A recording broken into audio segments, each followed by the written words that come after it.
Welcome to my tarot videos. In this video I will show you a 6-card spread related to a situation. So if you have a certain question and you want to know more about a specific situation, you can use this spread. So you will put the first card in the middle of the table like this. This card indicates the past experience that influenced your life. The next card is going to be put over the first card, and this card indicates the present situation, where you are now.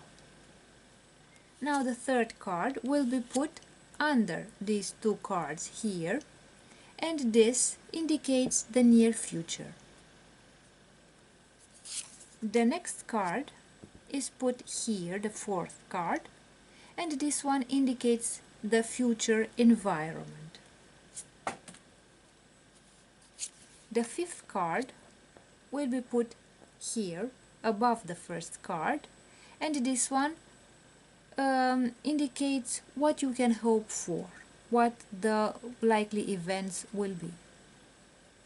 And the last, the sixth card, is put here, and it indicates the outcome of the situation.